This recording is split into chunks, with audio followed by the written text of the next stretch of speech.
How to never run out of things to say. Have you ever found yourself in a conversation that just fizzles out, leaving you scrambling for what to say next? Don't worry, it happens to the best of us, whether we're chatting with a new acquaintance, at a networking event, or even on a first date. Today, we're going to transform those awkward silences into opportunities for meaningful connections. Today, we're giving you a 5-step system to ensure you always have something interesting to say, keeping the conversation lively and engaging. Stay tuned as we unlock the secrets to never running out of things to say. Welcome to Pick Yourself for Success. We're here to help you step out of your head and into your greatness. Step 1. Initiate with observation. The art of starting a conversation is rooted deeply in what you observe around you. The trick, my friend, is to turn these observations into engaging conversation starters. Whether you're in a bustling cafe, a professional conference, or a casual party, your environment is rich with potential topics. To make the most of your surroundings, remember that details matter, so pay attention to unique elements around you. It could be an unusual piece of art, the architecture of the building, or even the music that's playing. Mentioning these details shows that you are attentive and curious, qualities that make others interested in conversing with you. For example, saying something like, "I love how the music here gives a cozy vibe. What do you think about it?"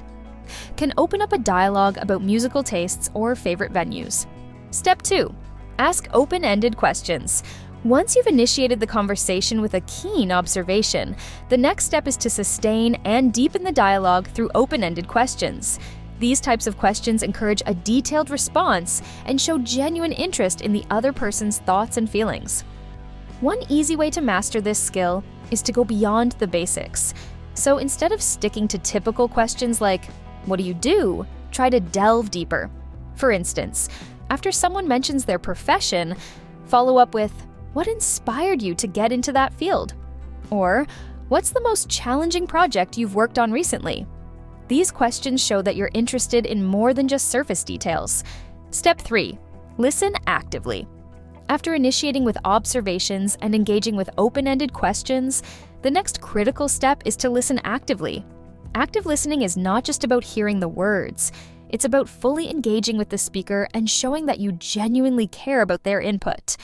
One way to effectively implement active listening in your conversations is to show that you're engaged.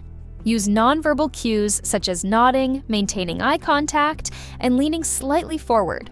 These signals demonstrate that you are fully focused and interested in what the other person has to say. If you'd like to learn more about successful communication, snag a copy of our book, Pick Yourself for Success: How to Step Out of Your Head and Into Your Greatness. There's a link in the description area. Step 4. Expand on the topic. Once you've engaged the other person through active listening, the next step is to deepen the conversation by expanding on the topics discussed. This helps to keep the conversation flowing and reveals new areas of mutual interest.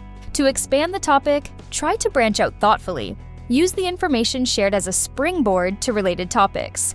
For example, if someone mentions enjoying a recent trip to Italy, you could ask about other places they've traveled to, or express interest in Italian culture, like cuisine or history.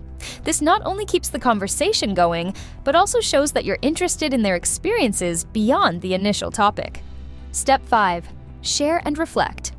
After engaging deeply with the other person's interests and thoughts, the final step is to share your own stories and reflections. This reciprocal sharing enriches the conversation, making it more balanced and personal.